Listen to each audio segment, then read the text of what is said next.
Germany isn't Germany. Japan isn't Japan. And India wasn't named by Indians. Let me explain. Why is Japan called Japan in English when the Japanese call it Nihon?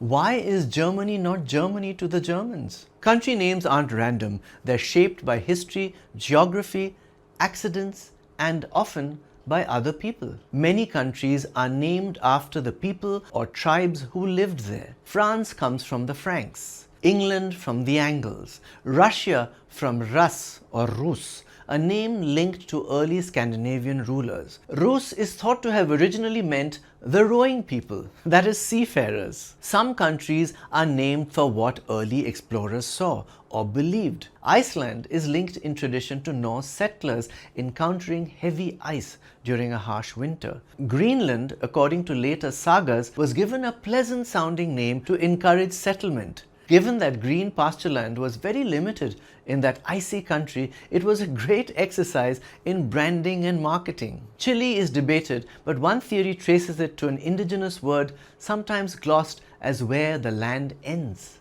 And India comes from the Indus River, Sindhu in Sanskrit, which Persian speakers turned into Hindu, and the name travelled west from there. India is also called Bharat, a name linked to King Bharata of the epic Mahabharata, and used today as an indigenous civilizational name.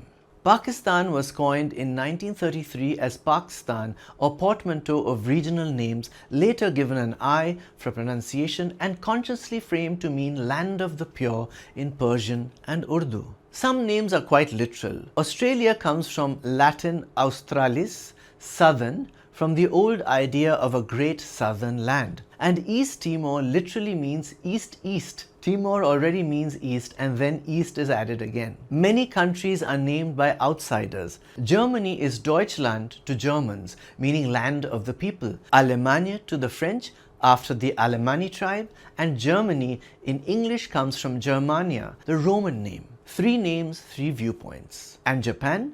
The Japanese say Nihon, origin of the sun. The English name came through Chinese pronunciation, passed along trade routes, and eventually fixed as Japan. So country names aren't just labels. They're stories of migration, misunderstanding, power, and pride. Do you know any other interesting stories behind country names? Let me know in the comments. This topic was suggested by Prachi Bhamkar. I'm the English Nut. Bye for now.